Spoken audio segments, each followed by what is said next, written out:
I have loved Harry for 6 years, always being at his beck and call. When he was locking arms with another woman and drinking a toast, I was diagnosed with leukemia in the hospital. I only had 3 months left to live. Later, he knelt beside my hospital bed, crying and begging me to accept a bone marrow transplant. It's so ridiculous. I didn't even want to live in the first place. As soon as I got the diagnosis report from the hospital, I called Harry immediately. I called again and again. But no one answered. The doctor's words still echoed in my ears. It's leukemia, you should be hospitalized as soon as possible. If you actively cooperate with the treatment, there is still hope. Leaning against the back of the chair, I had no expression on my face. If I don't receive treatment, how long can I live? You're still so young. Why don't you get treated? How long? The doctor looked at me as if I were crazy. It took a long time before he said, at most, 3 months.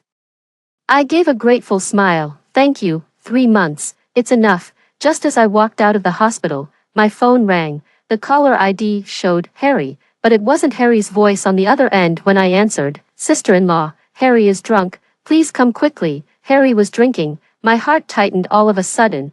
How could you let him drink? It could be life-threatening. David mumbled and couldn't explain clearly. But I heard a woman's voice from the noisy background. Heidi, Harry's first love.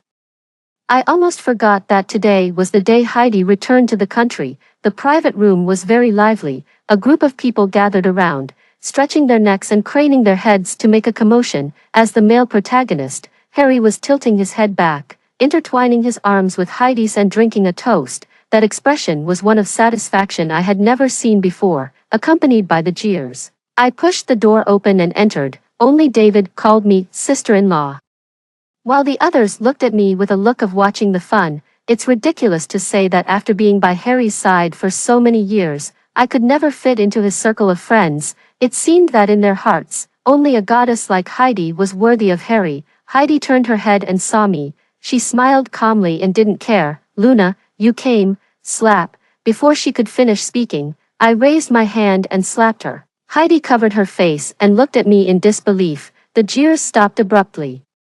The private room was deathly silent. Heidi, others may not know, but don't you know either? What's the situation with Harry's body? Can he drink? I questioned her sternly. However, the next second, my left cheek was slapped hard to the side. It was Harry. He stood in front of Heidi, his eyes fierce enough to devour someone. Luna, what are you going crazy for?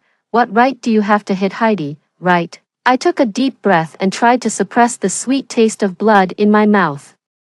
Harry probably forgot that when he had a heart transplant operation, I stayed by his side without sleep, and although Heidi knew how risky his operation was, she still resolutely left the country to pursue her dreams. In the end, was it me who had no right? Harry, all these years, I've followed you and protected you, fearing that something might go wrong with you. My throat was so blocked that I could hardly speak. It's because I firmly believed that one day, I would warm your fragile heart. But now, I realized that I was wrong. You don't have a heart at all. I closed my eyes, and a sense of powerless tiredness welled up in my heart. Harry, it's over between us. I took off the couple's diamond ring and placed it in front of him. You're free. A feeling of dizziness swept over me. I stumbled out of the tavern, using up my last bit of strength. I stopped a taxi and got in, on the car window glass. My embarrassed appearance was reflected. I covered my nose, and blood flowed out from between my fingers, winding down. I looked like a ghost. I looked out of the car window and forced a bitter smile. Luna, you're so funny. You still have the leisure to worry that drinking is bad for Harry's heart. It's clearly you who is about to die. As soon as I got back to the house I shared with Harry, the phone rang like a death knell. On the other end of the line, Harry's angry roar stung my eardrums. Luna, I don't care where you are. You come to the hospital right now. Heidi's half of her face is swollen from your beating. You come here and apologize to her. This is crazy. I hung up the phone and blocked and deleted his number in one go. The nosebleed wouldn't stop. I leaned on the washstand, but I couldn't wash it clean no matter how hard I tried. The person in the mirror was so thin that the cheekbones protruded, and there were dark circles under the eyes. I looked like a ghost. Heidi just had a swollen face, but the corner of my mouth was bleeding. Harry's slap was really merciless. I pulled out a suitcase and started packing my things, but looking around the whole house, there was nothing I wanted to take away. In the end, I chose 3 things and stuffed them into the suitcase: an album, a notebook, and a talisman. I casually opened the notebook, and it was densely filled with precautions. It was more detailed than the notes I took in university. Diet section: eat less high-salt foods, as it will increase the burden on the heart. Avoid spicy and irritating foods, as it will cause the heart rate to accelerate and the blood vessels to contract and dilate disorderly, which is not good for the control of heart disease. Avoid drinking a large amount of alcohol or soup. Hard to digest foods can induce heart problems. Clothing section: it was a thick book, covering every detail. Not many people knew that Harry had heart disease. He didn't care about it either. But I was neurotic, worrying about gains and losses. I firmly didn't let him touch greasy or fried foods. I would add clothes when it was cold. I wouldn't let him stay on the sofa for too long. He needed to do proper exercise and walk 6,000 steps every day.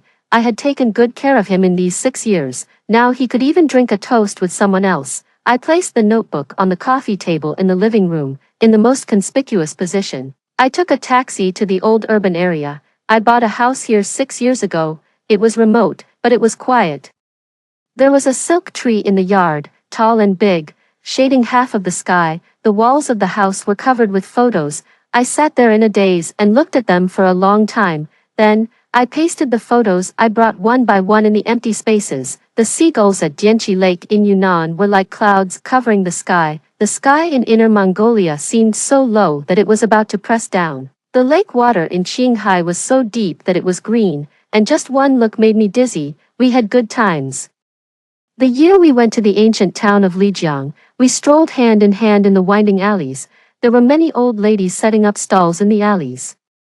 Braiding colorful braids, I sat on a small stool, and the old lady's hands shuttled through my hair and praised me for being pretty. He found it interesting and insisted on giving it a try, so, there were a few crooked colorful braids in my hair. When we got back to the homestay at night, we learned that this kind of colorful braid couldn't be braided casually. It was also called the widow's braid. He didn't care and even teased me. What? Are you afraid I'll die? Bah, bah, so unlucky. I cried and made a fuss, insisting on taking them out. He couldn't resist me, so we spent the rest of the night taking them out together. Later, I got impatient and simply cut them all off with scissors. It looked even uglier than if a dog had chewed it. The next day, I didn't know where he found a wig and put it on me. It looked quite beautiful, actually. The day we went to Jade Dragon Snow Mountain, it rained. The mountain was shrouded in a thick fog, and we couldn't see anything. Seeing that I was unhappy, he coaxed me. It's not a big deal. We'll come again next year. But there won't be a next year. He got busier and busier. Sometimes he even had to work overtime until 1 or 2 o'clock in the morning. I couldn't fall asleep and was always worried that his heart couldn't stand staying up late, so I would sit under the street lamp at the door and wait. There were a lot of mosquitoes in summer, and I was bitten all over my legs. I had to jump around on the spot. But as soon as I heard the sound of a car horn, would immediately jump up, run towards him, and shout his name loudly. Harry, Harry. The shrill ringtone of the mobile phone interrupted my dream. My head hurt terribly all of a sudden, and my stomach was in a turmoil, as if a big hand was twisting my internal organs. I curled up into a ball, endured the pain, reached for the phone under the pillow, and answered the call. Luna, where's my medicine? Harry's cold voice came. I instinctively replied, in the first drawer of the bedside table. It's cold. Where's something thicker? The thermal vest is in. I opened my eyes, and the damp ceiling came into view. Something flashed through my mind. I brought the phone closer and saw that it was an unknown number. I knew it. I remember blocking him. Harry, we're already over. My tone turned cold. He was furious. Then take your things away. I'm annoyed when I see them. He probably didn't want to be annoyed when Heidi moved in. I hugged the hot water bag tightly. Just throw them away. I don't want them anymore. He seemed to be surprised by what I said. After a long silence, he snorted coldly. Luna, name a price, or I won't feel at ease with the breakup. I gritted my teeth and waited for the pain to subside before speaking slowly. I don't want anything. I don't want things. I don't want money, and I don't want you either. Before he could react, I hung up the phone, as early as 6 years ago. Harry had decided that I was a gold digger. At that time, he had a sudden heart attack. He was lying in the hospital with tubes all over his body, and his tone was very harsh. he said only one word to everyone, "Get lost," for hired nurses had run away in a row.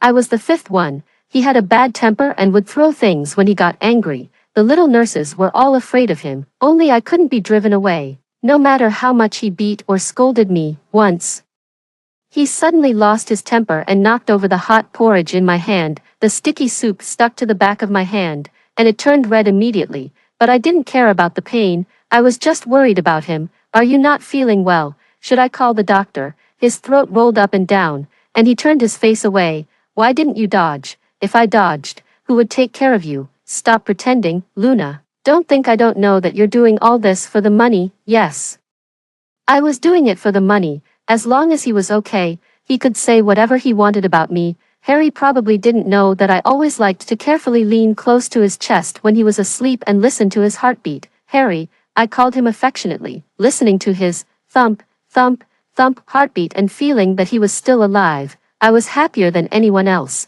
in contrast to Harry's indifference. His parents really liked me. Once, Harry's mother joked, "Luna, you're so likable. If only our Harry were lucky enough to marry a girl like you."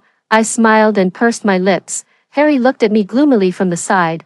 I knew that Harry didn't like me. He had a first love in his heart. I never thought that one day I would be by his side and become his lover. I just simply wanted to protect him, that's all. The turning point came when I went on a business trip to City A. I heard that there was a temple nearby, and the amulets blessed by the master were incredibly effective.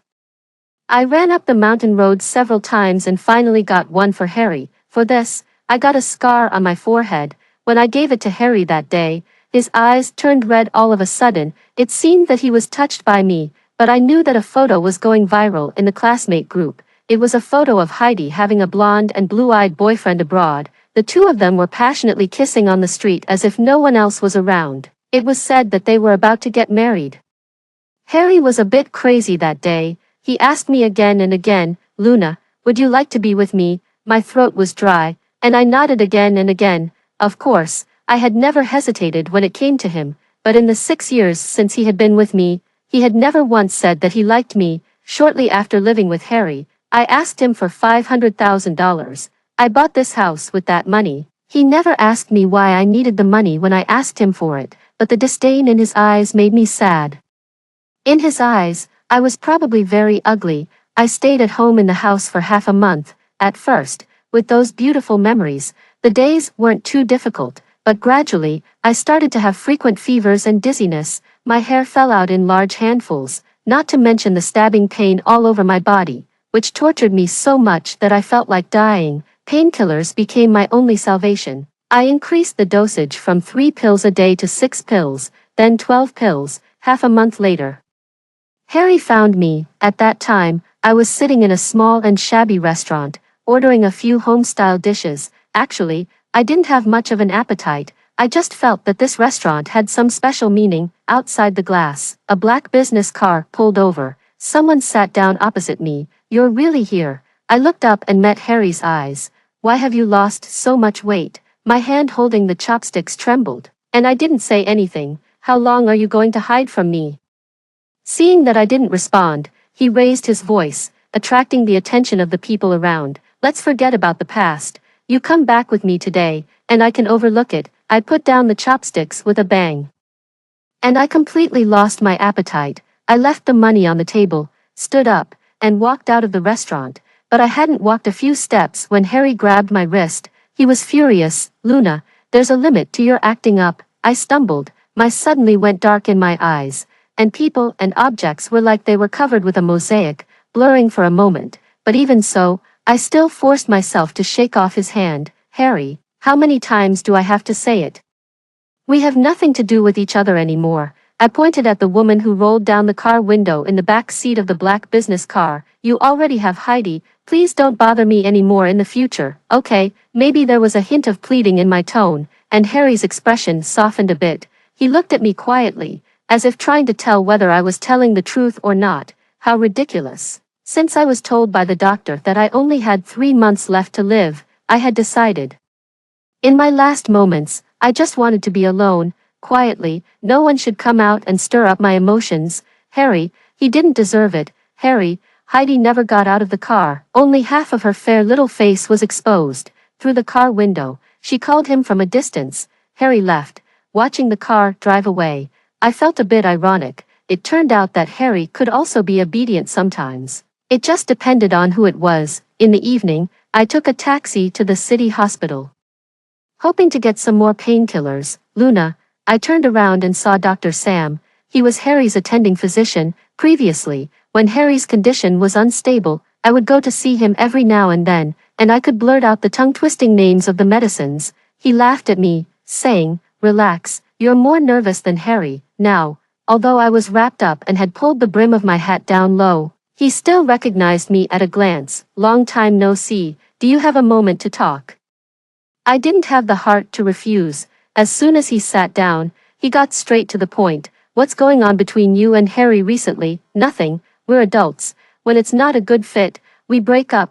Maybe my tone wasn't very friendly. He looked up at me and thought for a long time before speaking. "I don't mean to play the peacemaker, but Harry has been doing some extreme things lately, and his mother is very worried." As he spoke, he handed me his phone. It was Harry's WeChat moments.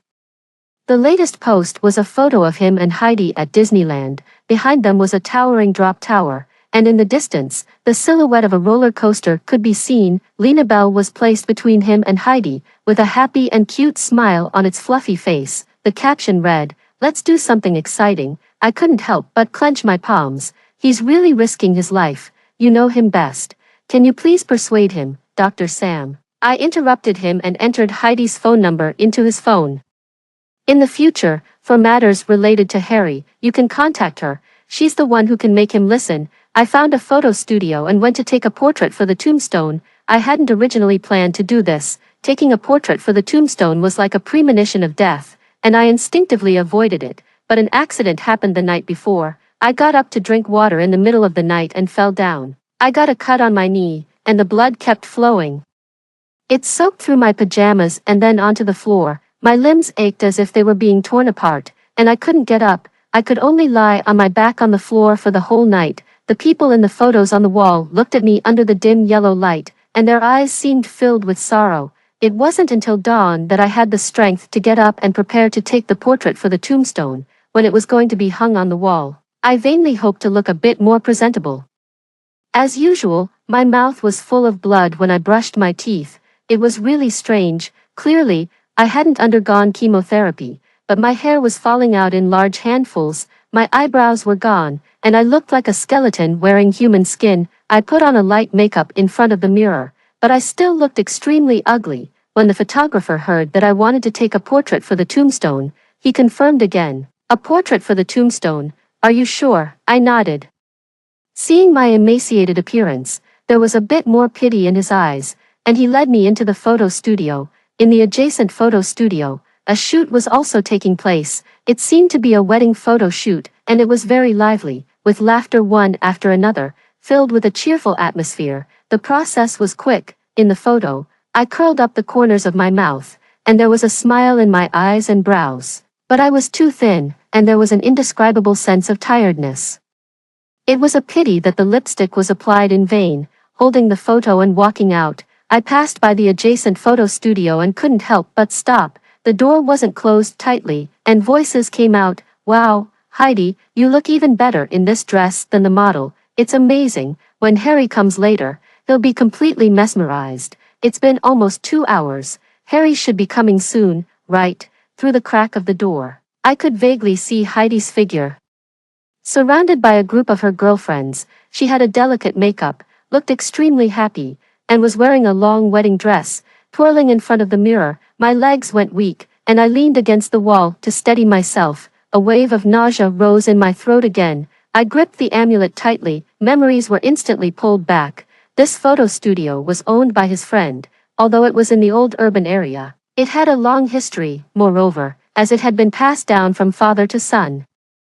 The photographers and makeup artists had excellent skills, so it was well known far and wide. Once, I had also dreamed of taking wedding photos here in the future. At that time, I always thought there was still a lot of time. By chance, he was dragged by his friend to be a print model. The white shirt and black trousers set off his narrow waist and long legs, and with his good-looking face, He was hung in front of the photo studio to attract customers. The effect was quite good, and for a while.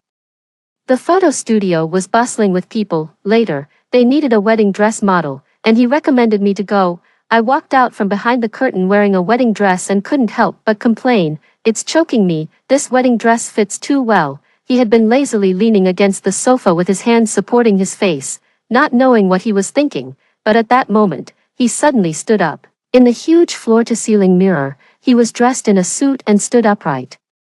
While I was in a white wedding dress, standing face to face, we were like a newlywed couple. I remember that afternoon, his eyes were burning with passion, and it seemed that he couldn't take his eyes off me.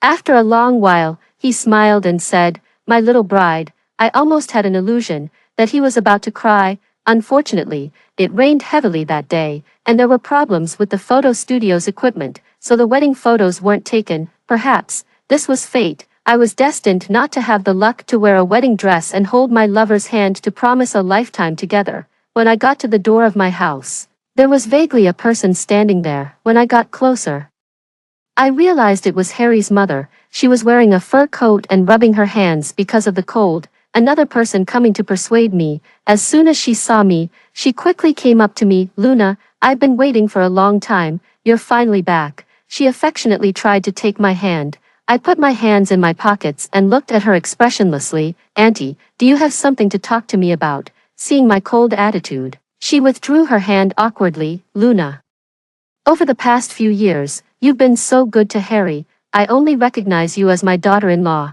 That silly boy Harry, you know his character. He's willful and impulsive, but he has a good heart, and his feelings for you are genuine. For my sake, will you come back with me?" Her face was red from the wind, and her eyes were eager. She had seen how humble I was in front of Harry. At that time, we hadn't been together for long. She came to bring Harry his medicine, and I was cleaning the house. When I was tidying up the bookshelf, a book fell down because of me. The photos tucked inside scattered all over the floor. I was stunned. They were close-up photos of Harry and Heidi, a dozen of them in total, as if I had stumbled upon a forbidden secret. I quickly squatted down to pick them up. Harry happened to see it and got very angry. "Luna, why are you rummaging through other people's things?" Once it was related to Heidi, he would lose control. When he got angry, I was scared. "I'm sorry. I'll clean it up right away. Don't be angry." He knocked the photos out of my hand and shouted loudly, "Why do you always make me angry?" After saying that, he turned around and was about to go out. It was already dark at that time. I stood in front of him and spread my arms. "You can't leave. I won't let you leave." Harry was almost 1.9 meters tall, so I had to look up at him and quietly pleaded with him. I was wrong. He looked at me for a few seconds and then turned around and went into the bedroom. His mother sighed beside us and didn't say anything. Those grievances, when I think about them now, seem to be right in front of me again. "Auntie, I'm sorry, you should go back." As soon as she heard that, her eyes instantly turned red. "If it weren't for Harry going crazy these days, I wouldn't have the nerve to bother you. He got into a car accident while speeding a few days ago and was admitted to the hospital. As soon as he could get out of bed, he went out drinking and even had a fight with David, who tried to persuade him. If this goes on, how can his heart take it? He doesn't say it, but I know that he's doing all these things just to get your attention. Please, have some pity on me and go persuade him." "Okay." Tears welled up in her eyes. To be honest, I was a bit envious of Harry. No matter what he did wrong, there were people who loved him. I stretched out my emaciated hand, took out a pack of tissues from my pocket, and handed it to her. "Auntie, I've taken care of him for 6 years. If 6 years can't change his habit of taking care of himself, then even if I take care of him for another 60 years, it will be useless. What's more, his heart is on him. If there's a problem, it's only him who will suffer. Instead of coming to persuade me, you might as well spend more time persuading him. After all, you're his biological mother. And I have nothing to do with him now." "Luna, how could you become like this?" "Goodbye, Auntie." I maintained my last bit of dignity and entered the door. My whole body slid down the wall. If I had lingered for one more minute, I would have collapsed at her feet like a dog. It didn't matter what Harry was doing recklessly anymore. Right now, I couldn't even take care of myself. A few days later, the north wind wasn't as strong. I moved out a rattan chair and lay under the silk tree to bask in the sun. The sunlight shone coldly. I had a long dream. When I opened my eyes again, there was a blurry figure standing in front of me. I blurted out, "Harry." The figure in front of me laughed, and the laughter was louder than the sound of a silver bell, making my eardrums ache. "Luna, are you awake?" Only then did I see clearly who it was. Heidi. She held her head high, looked around, and clicked her tongue. "You've moved here.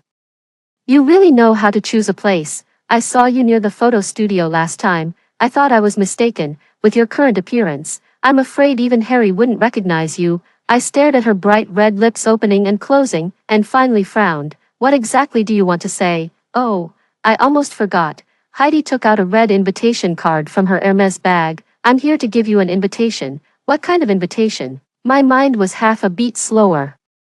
"An invitation to my engagement with Harry." As if afraid that I couldn't hear clearly, she bent down and said it a bit slower. "We plan to have our wedding at the end of the earth in Sanya, Hainan. You must come." After saying that, Heidi put the invitation on my lap and was about to turn around and leave.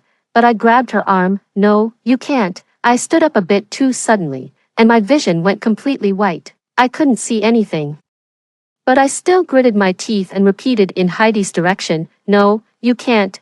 "Why not, Luna? Do you think Harry will still come back to you?" "Don't dream anymore." Luna, what's wrong with you, Luna?" The moment I fell to the ground, I seemed to see Harry's mocking face. He said, "Luna, didn't you dream of getting married in Hainan? Well, I'll go with Heidi. I want you to watch me and Heidi being affectionate and receive everyone's blessings. I want you to regret it." Regret breaking up with me. My consciousness gradually faded away. When I opened my eyes again, I found myself lying in the hospital. There was a bag of bright red blood hanging in the upper left corner, and it was continuously being transfused into my body. Surprisingly, Heidi was standing by the bedside. When she saw that I had woken up, she patted her chest with a look of relief. "You scared me to death. I thought you were going to blackmail me." "Leukemia, you're really suffering from it." It seemed that I couldn't hide my illness anymore. She knew about it. Seeing that I didn't respond, she squeezed onto the bedside and looked a bit nervous. "Does Harry know?" "Oh, so that's what she was afraid of." She and Harry had gone through a lot to get back together after 6 years. Naturally, she was afraid that I would ruin her good deed. "If he knew, do you think he would still marry you?" Even I thought this sentence wasn't very convincing when I said it, but the naturally confident Heidi was silent, as if she was intimidated by me. What was she worried about? Clearly, in Harry's heart, I wasn't even worth a single hair of hers. Heidi glanced at me and her expression was a bit unnatural. "How long do you think you can still live?" I looked at myself and spread my hands helplessly. "A month, 20 days. Anyway, it wouldn't be long." After Heidi left, it started to snow outside the window. Sparse snowflakes landed on the glass, but in an instant, they disappeared again. I didn't know if Heidi would tell Harry that I was dying, nor did I know how Harry would react if he found out. The choice was in her hands, but if I were her, I wouldn't say it. Heidi made a wrong decision. A few days after I got home, Harry came knocking on the door. The door was knocked so loudly that he was shouting at the top of his voice outside, "Luna, Luna." Each shout was more passionate than the last, like he was wailing, afraid of disturbing the neighbors. I had to endure the pain in my joints and get up from the bed. I stretched out my emaciated hand that looked like a skeleton, but I didn't even have the strength to open the door. "I'm so useless." I smiled self-deprecatingly and finally managed to open the door a little bit with all my might. When Harry saw me, he was startled at first, and then his breathing relaxed. His eyes suddenly turned red.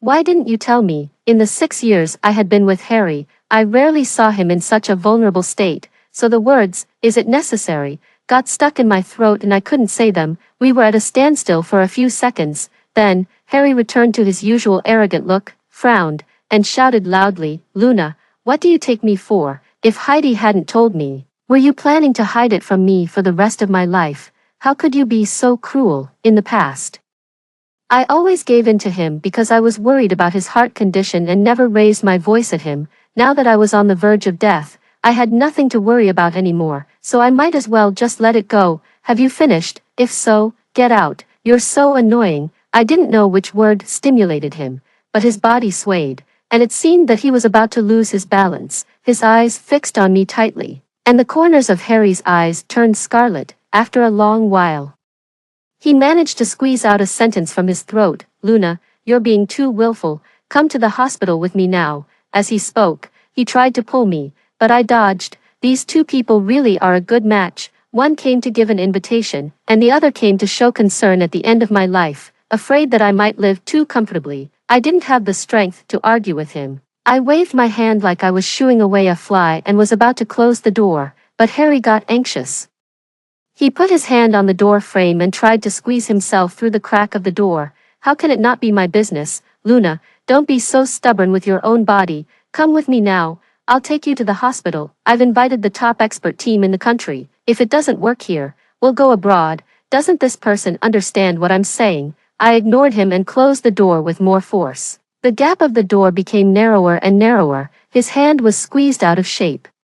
But as if he couldn't feel the pain, since one hand wasn't enough, he put another hand in. "Luna, be obedient. Medical technology is so advanced now. I've checked, and there are many precedents of successful cures." Seeing that his knuckles were about to break, I let go of the door, with his bruised and purple hand hanging down. He still didn't give up. "Don't want to go to the hospital? Fine. Then I'll move in today and take care of you in your house." As he spoke, he turned sideways and tried to squeeze in. "Harry, I'll go to the hospital. Is that okay?" Seeing that the door was about to be broken by him, I compromised. I didn't allow him to enter the house. I simply took a few changes of clothes and then went out with him. Harry smiled triumphantly in front, and I followed expressionlessly behind. The sunlight projected our figures onto the mottled path, one on the left and one on the right. It was as if we were from two different worlds. Harry took me to have a full-body examination in the best hospital in the city. After getting the result report, he didn't say a word. I knew that my condition must have deteriorated again. The body can't lie. These days, I was in and out of sleep, and every part of my body started to bleed, coughing up blood, vomiting blood, blood in the urine, blood in the stool. If Harry hadn't come, I was going to die in the house I bought. The expert said that I needed chemotherapy, to do a matching test, and wait for a bone marrow transplant. I firmly refused. What was the point of going through all that? I didn't have many days left to live. When Harry tried to persuade me, I told him to get lost. He found that I wasn't afraid of his tough attitude at all, so he pleaded with me and spoke softly while lying in front of my bed. "Be obedient. This isn't the time to be willful. I will definitely find a suitable bone marrow." I had no expression on my face, now, even telling him to get lost. I had to save my energy to say it. "Luna, did you hear what I said? Don't give up, okay?" He spoke softly like a kitten, with a pained expression on his face, and his hand touched the position of his heart. I finally had a bit of a reaction, but the next second, I realized he was lying to me. It was so clumsy, just like it was 5 years ago. 5 years ago, there was a banquet in Harry's company. I didn't know any of the people there, so I could only force a smile. He left me to deal with it and disappeared. I was worried that he would secretly drink behind my back, so I looked for him everywhere. Through the flower vines, I vaguely heard the sound of someone making a phone call. I tried calling out, "Harry," there was no response. When I went around the flower vines, I saw Harry sitting dejectedly in the corridor. "What's wrong?" I touched his face and casually wiped away the moisture at the corner of his eye. That was the first time I saw Harry cry. "It's nothing, just, my heart doesn't feel well." He bent over and covered his heart, looking very uncomfortable. I knew and could judge heart diseases much better than he could himself. Just one look, and I knew whether it was true or false. Later, while Harry was asleep, I checked his phone. The phone number showed that it was from abroad. There was no need to say who the other person was. Perhaps the memories tugged at my nerves, and a rush of blood and chi surged through me, and my vision suddenly became blurred. Harry was so scared that he didn't care that his act of pretending to have a heartache wasn't over. He quickly leaned over. "Luna, what's wrong? Are you not feeling well? Go away. I don't want to see you." As I spoke, I grabbed something and threw it in his direction. He slunk away. The matter of chemotherapy was put on hold, and he didn't dare to mention it again. Snow peeked in from the door, looking at me timidly. She was a little patient in the next room. She had undergone chemotherapy twice but never complained of pain. She was as lively as a little monkey, always jumping around and loved to sneak into other wards. I lured her with snacks. She stood at the door and hesitated for a while, but still couldn't resist the temptation. In less than half a day, we got to know each other well. I told her fairy tales, and she stared at me with round eyes. too nervous to even breathe.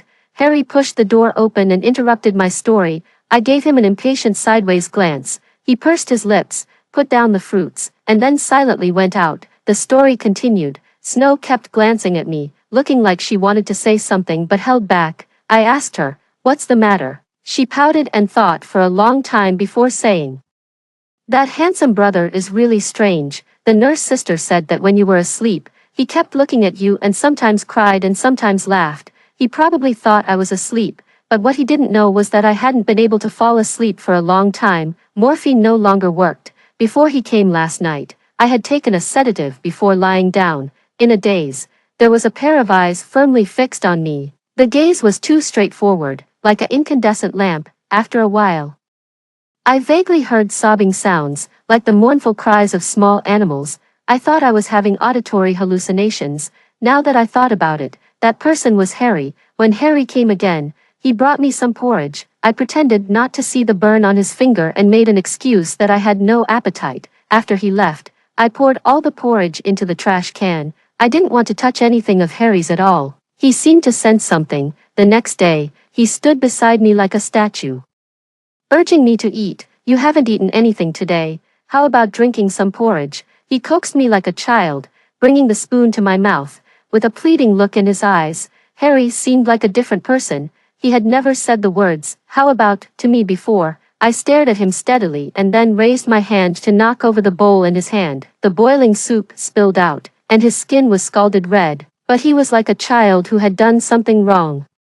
He quickly picked up the tissue box and squatted on the ground, saying, "It's okay, I'll clean it up, it'll be done soon, don't worry." Harry, who was once so proud and confident, had never been so humble before. He used to be self-disciplined, but recently he had become visibly haggard. He didn't take care of himself anymore, and dark stubble had grown on his face. He had restrained his bad temper and also started to look at people with a submissive expression.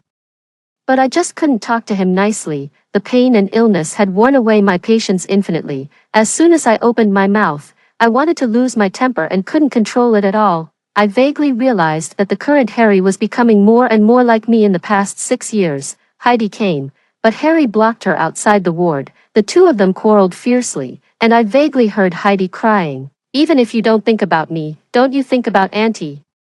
It's okay if this time doesn't work, but what if it succeeds? Are you going to control me too?" I didn't have the energy to pay attention to them. Snow and I huddled together to do a jigsaw puzzle. She had undergone another round of chemotherapy, and her little face was all scrunched up like a steamed bun, but she still didn't cry. When she came to me, she didn't look very energetic and seemed listless. I took out her favorite Elsa the Princess jigsaw puzzle, and she cheered up a bit.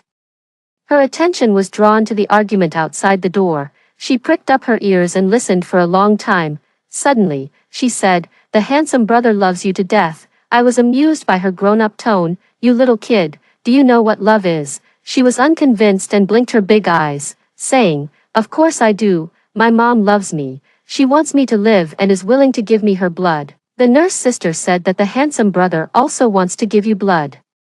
But the blood types are different, so it can't be used. The giving blood, she mentioned, should be donating bone marrow. Did Harry secretly do a bone marrow matching test behind my back? I was a bit surprised. As she spoke, Snow became disappointed and completely lost interest in playing, probably because her bone marrow matching hadn't gone smoothly either. We only finished half of the jigsaw puzzle, and we were both told by the nurse to stop and rest, so she made a pinky promise with me. "It's a deal, we'll finish the puzzle together tomorrow." She bounced out of the room, like a little rabbit. I rarely felt like smiling, but I happened to meet Harry, who pushed the door in, and my mood instantly turned from sunny to cloudy. He seemed afraid to look at me and only glanced at me out of the corner of his eye. He asked tentatively, "The weather is nice today. Do you want to go out and bask in the sun?" I didn't want to pay attention to him at first, but the sunlight outside the window was so nice. I nodded. It was indeed a rare nice day in winter. The wind wasn't dry, and the sunlight was just right. There were a lot of people on the lawn. Harry pushed me in a wheelchair, and we stood side by side on the steps, feeling a sense of peace and contentment. After a long while, I said, "Harry, I don't want to die in the hospital. Will you take me to the grassland?" He knew that I had talked about the Hulumber grassland many times and had memorized the travel guide thoroughly. Now that I was so thin that there was only skin and bones left and didn't have much time left, I wanted to go to the place I had always wanted to go while I was still alive. Harry seemed to be holding back something, and his jawline was tightly clenched. When you recover from your illness, I'll go with you. Let's do the chemotherapy first, okay? I lowered my eyes in disappointment. The nice weather ended up with us parting on bad terms again. The next day, while I was sleeping, I heard Snow's mother's heartrending cries coming from the next room. A bad premonition welled up in my heart. I leaned against the wall and moved to the next room, breaking out in a cold sweat. In the ward, Snow's mother was slumped on the ground with her hair disheveled, wailing, "My baby, you can't leave Mom behind." Just one look, and the blood in my whole body seemed to freeze. Snow's face on the bed was pale. Her eyes were tightly closed, and she looked like a paper-made doll with her head hanging down limply. She was still so young. "Luna, don't look." A hand covered my eyes from behind and led me out of the room. My mind went blank, and I was like a marionette, letting Harry lead me back to the ward.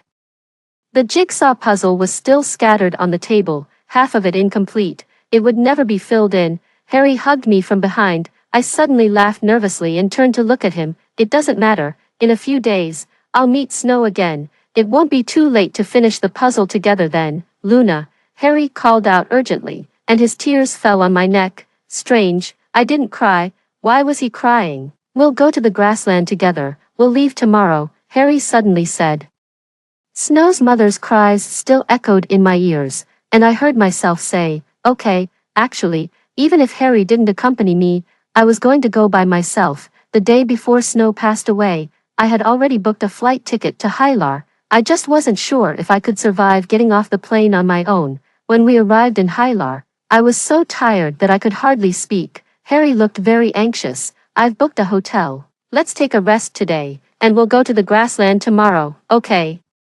I was so dizzy that I couldn't open my eyes, but I still shook my head. "No." Harry sighed and had to agree with me. Harry and I stayed in a local herdsman's house. The owner took a look at us and asked Harry in broken Mandarin, "Have you been here before? You look familiar." Harry shook his head. I drank half a bowl of goat milk and slept for half a day. When I woke up again, it was already completely dark. The owner lit a bonfire and invited many of his friends to roast a whole lamb. Harry and I were in the middle of the crowd, joining in the fun. Across the bonfire, Harry kept looking at me. Even the owner patted him on the shoulder and teased, "Stop looking, your wife isn't going to run away." The others laughed heartily, and Harry laughed along. Late at night, the crowd dispersed, and on the grassland, the only sound was the crackling of the flames. The bonfire was still leaping. Harry and I lay sprawled out, looking at the stars. There were so many stars. I wondered which one I would be. "Luna, these stars are so beautiful." I pretended not to hear. The warm and tender atmosphere seemed to turn cold in an instant. Harry turned to look at me and said to himself, "Luna, you've been talking less and less. I remember that you used to want to share all the delicious food and fun things with me. When you bought your favorite pajamas, when you gained a little weight, and when you told me about the kitten in a certain house with an unpleasant meow. You could describe it vividly, and it was really interesting to listen to." Once, a friend brought some specialties from the mountains. I heard they were very rare. You were reluctant to eat them and wanted to wait for me to come back from a business trip, but because of the hot weather, they all went bad. You were so heartbroken but still reluctant to throw them away. We managed to eat them, and as a result, we had diarrhea all night and had to get 2 days of intravenous drips in the hospital. I couldn't hold back and laughed. When Harry saw me laugh, his expression relaxed, and he suddenly opened up and chattered on and on. But as I listened, my mind started to go blank again. I suddenly grabbed the arm of the person beside me. Ignoring what he was saying, I interrupted him forcefully. "Harry, I bought a house outside the old urban area. The silk tree is still there. We'll live there together in the future. The photos on the wall, those memories, I'll leave them to you. There's still one place I haven't been to. There's only one place left." I didn't even know what I was saying. It wasn't until Harry kept shaking me and calling my name that I focused my gaze and saw his face clearly. Harry was crying again. He had become so prone to crying recently. He looked so ugly when he cried. He hugged me tightly in his arms, his tone confused and pious. "Luna, I was so stupid before and didn't recognize my own feelings. In fact, over the years, I've already fallen in love with you.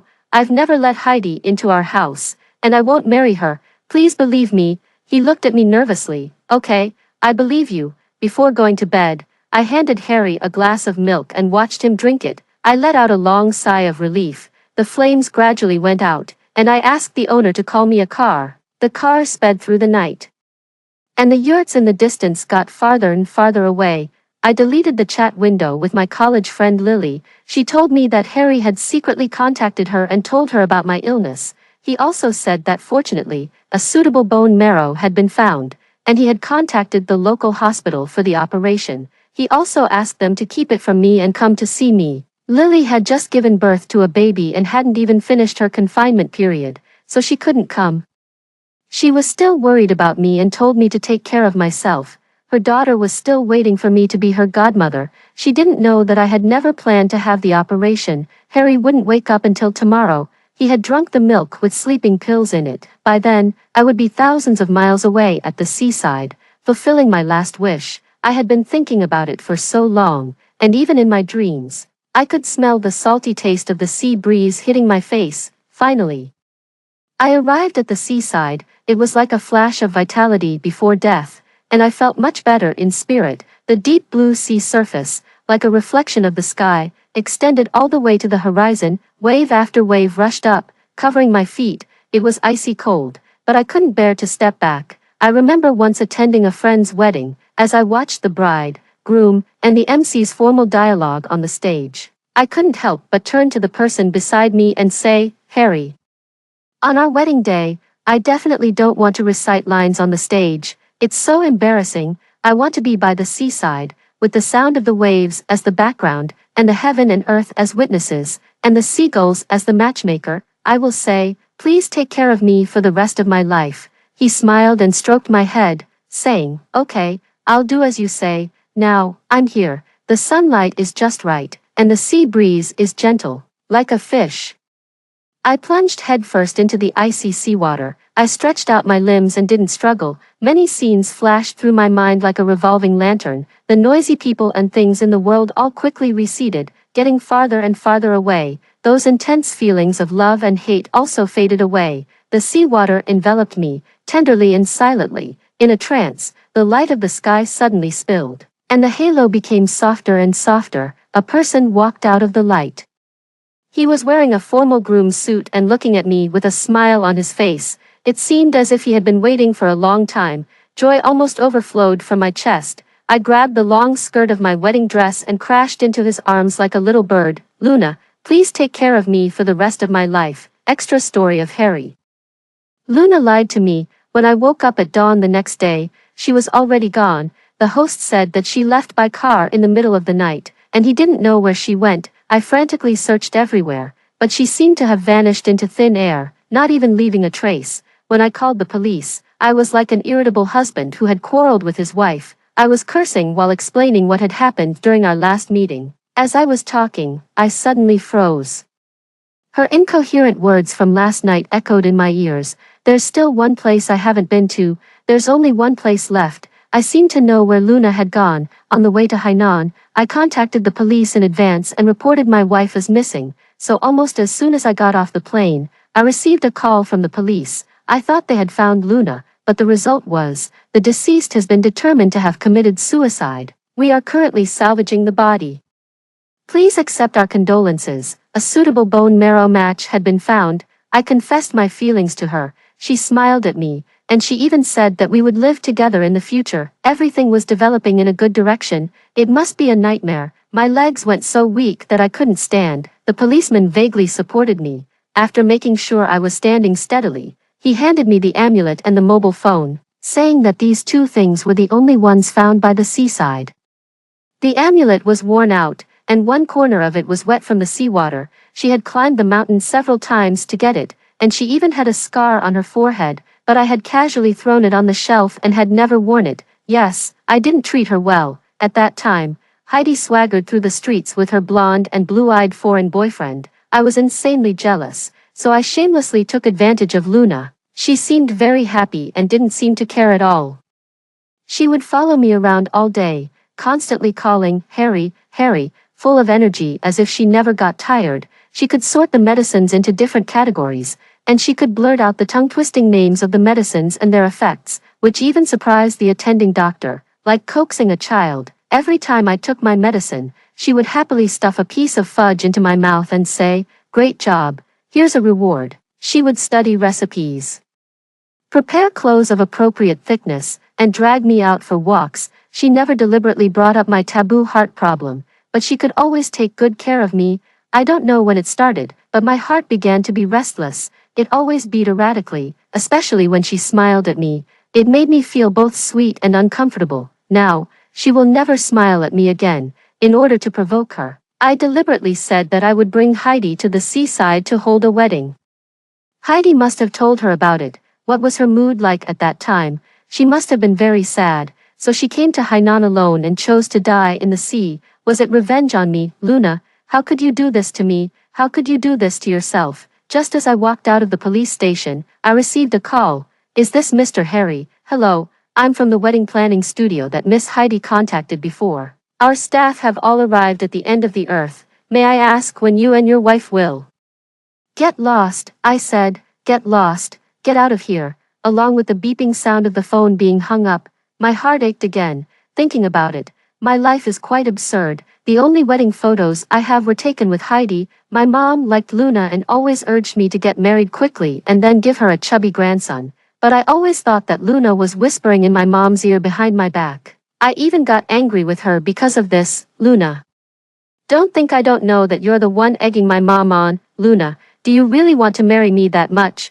She bit her lip halfway and shook her head like a rattle. It wasn't me. It seemed that she remembered something, and she looked a bit absent-minded. I can't take wedding photos with someone else. Her voice was so soft that I suspected I had misheard, so I asked again. She shook her head and said it was nothing. Before David got married, the bride was trying on the wedding dress. And as a bridesmaid, she also joined in the fun. When the curtain was lifted, she walked out in small steps like a little penguin. In an instant, I lost my breath. She had a slender waist, and the dazzling broken diamonds on her chest made her skin look as white as snow. Her dark eyes looked at me, as if waiting for something. Suppressing my wildly beating heart, I stubbornly said, "It's someone else's happy event. What are you doing crashing in? That wrinkled bridesmaid dress is more suitable for you." I don't know if it was my illusion, but the light in her eyes went out all of a sudden. She nervously got back behind the curtain and didn't come out for a long time. David gave me a sidelong glance. You really are stubborn. Your eyes were glued to her, but you're still pretending. Yes, I was crazy about her, but I was too stubborn to admit it, and I got entangled with Heidi. Luna, I was wrong. It felt like a huge stone was pressing on my chest, and I couldn't breathe from the pain. More and more black shadows appeared in front of my eyes. The pain exploded from my left chest. I didn't call for help, and I even faintly felt relieved. Perhaps this was the best arrangement of fate. When I go down there, I should apologize to her in person. I heard sobbing sounds in my ears. I opened my eyes and regretfully found that I was lying in the hospital. Mom was sitting by the bedside wiping away tears. When she saw that I had woken up, more tears fell. You scared me to death, my child. Fortunately, we found out in time. Mom, where is she? You've been in a coma for 7 days. And Luna still hasn't been found. Seeing that I looked off, Mom didn't continue. She pointed behind her and said, "This is Luna's college classmate. You two can talk." Only then did I notice that there was another person standing behind her. Her eyes were swollen from crying, and she looked unfamiliar. "I'm Lily, Luna's college roommate. You contacted us before, and I came to see Luna." I remembered, it was supposed to be a little surprise for Luna. She always revolved around me and didn't have many relatives or friends. Now, only I'm left. Lily looked me up and down and then said, "In college, Luna often mentioned you in the dormitory. She always said that when the time was right, she would introduce the person she loved the most and her best friend to each other." I didn't expect. She choked up and couldn't continue. She covered her face and cried again. My heart ached terribly. I covered my chest and waited for the intense pain to gradually subside. The picture in front of me gradually became clear. When she became my caregiver, she was a senior in college. Besides being a caregiver, she also had several part-time jobs at the same time.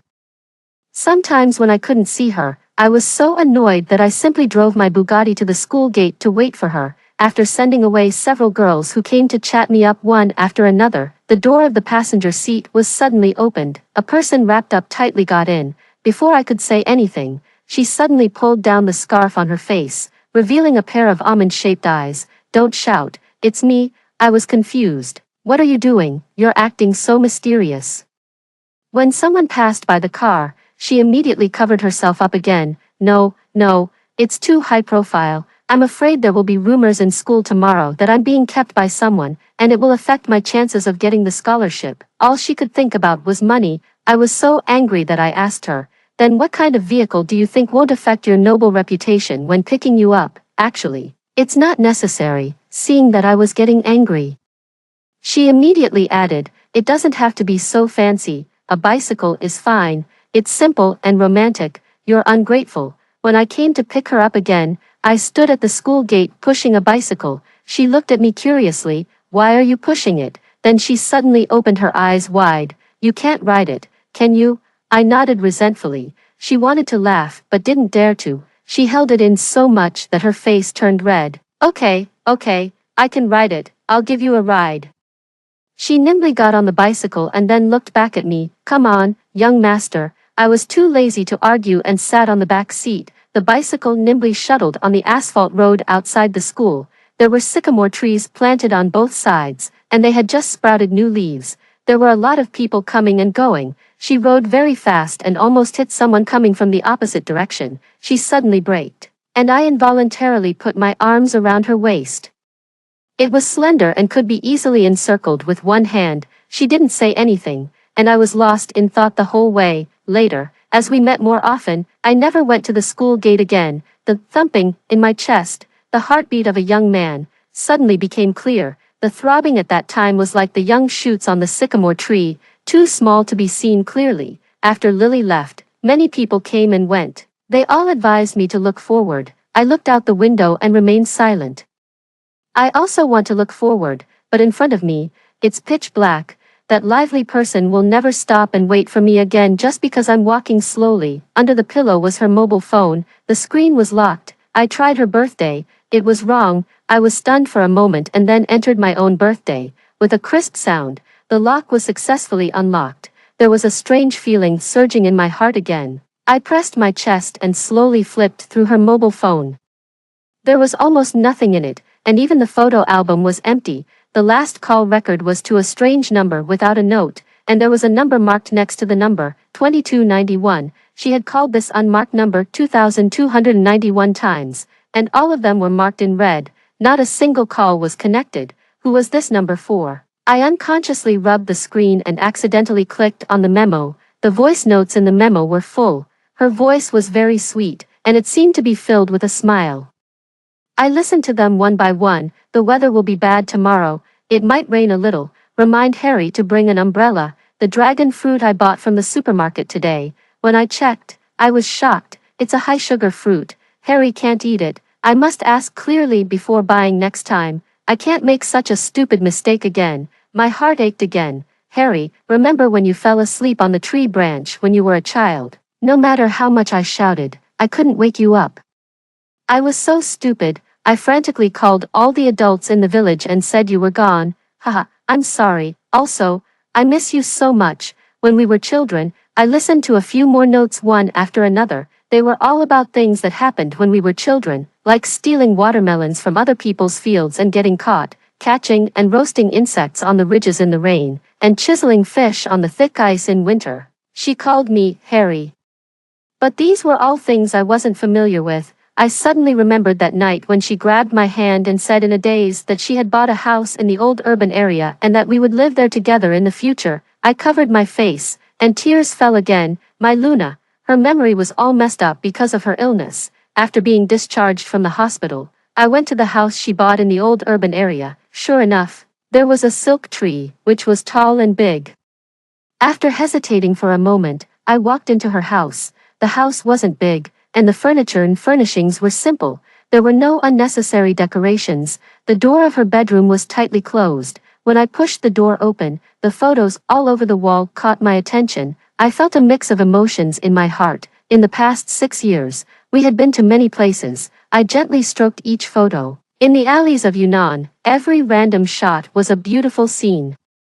An old woman braiding colorful braids by the roadside greeted us. "Girl, you're so pretty, you'll look even more beautiful with a colorful braid." As soon as she heard that, her face turned pale. "No, I don't like it." She walked away as if running for her life, and I couldn't even keep up with her. She was in a very low mood that day. It wasn't until she saw the jagged jade dragon snow mountain that she smiled again. She said, "I finally saw the jade dragon snow mountain on a clear day."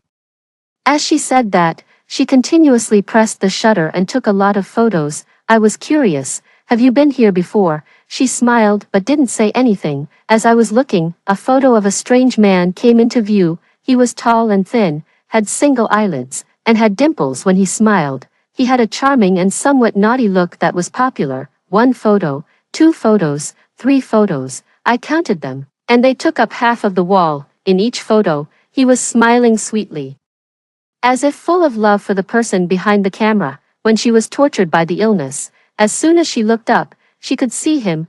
Who was he? A chill ran down my spine. After hesitating for a moment, I dialed David's number. He owned a private investigation company, and it was very efficient. I sent him the photo and the strange phone number together. Sure enough, within 3 days, the information was sent over. The photo and the phone number both belonged to the same person, Jack. Jack was the same age as me, and he even had the same birthday as me. He and Luna were neighbors. Since he was a child, he had a rebellious nature and was constantly getting into fights and causing trouble, but when he was with Luna, he was much more well-behaved. The villagers all said that Jack would definitely be a henpecked husband in the future, but if anyone dared to say a bad word about Luna, the next day they would immediately be beaten black and blue by Jack and unable to get out of bed. Later, someone from the city sponsored them, and Jack and Luna went to school. Jack was very successful in school and had a large group of followers. Every time he got into trouble, it was Luna who pleaded with the teacher for him. Gradually, there were rumors in school that Luna was Jack's child bride. No one knew if they were actually in a relationship. It was just that when Luna studied late in the class, Jack's shadow would always be by her side. However, one day, Jack was expelled from school. The reason was that he got into a fight. He helped a bullied boy and offended the principal's nephew. But in the face of power, no one was willing to stand up and speak for him, even the boy he had helped. Only Luna told the truth. But who would believe it, or rather, who dared to believe it? Everyone thought that after dropping out of school, Jack's life was ruined, but he started selling spicy hot pots. He had a good head for business and quickly learned how to manage his business and deal with all kinds of people. The year Luna was admitted to university, her grandmother passed away, and Jack opened a restaurant at the school gate, and the business was quite booming. The sponsorship from the city stopped, and Luna had to earn her tuition fees and living expenses. She was tricked by a friend into working as a hostess in a nightclub and was almost sexually assaulted. It was Jack, holding a shining machete. He saved her. After Luna entered university, she was outstanding in her studies and won the scholarship every year. She rarely socialized and had several part-time jobs at the same time. Jack would occasionally close the restaurant and go to the school gate to pick her up.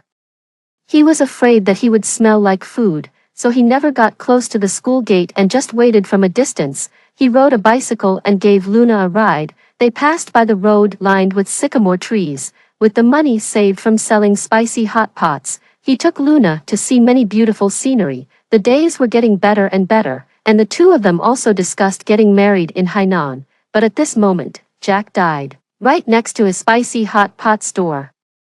Blood spread and spilled all over the ground. Jack was stabbed more than 30 times. By the time he was taken to the hospital, he had already died. He had signed a body donation agreement before his death. Seeing this, my heart almost jumped out of my throat. I quickly scrolled through the page and finally, at the end of the document, I saw my own name, heart recipient, Harry. My mind went blank, and I placed my hand on the position of my heart. The thumping under my chest turned out to be Jack's heart. So, she was always so cautious with me, never speaking loudly to me, for fear of stimulating me. Everyone else called me Harry, but only she liked to call me Harry, in that particular way. Not long after we started living together, She suggested going on a trip and even planned the scenic routes in advance. Was it all because of this heart? I thought of those voice notes that I couldn't understand before. Jack, in the future, we should buy a house. It doesn't have to be too big, just enough for you and me. There should be a tree in the yard, tall and big. In summer, we can sit on a rattan chair and rock slowly. Oh, and we should also tie a swing, and you can push me while I swing. So that $500,000 was used to buy the house of their dreams. Then what about me? What am I to her? I didn't want to give up and touch the amulet on my chest. My hands were shaking violently.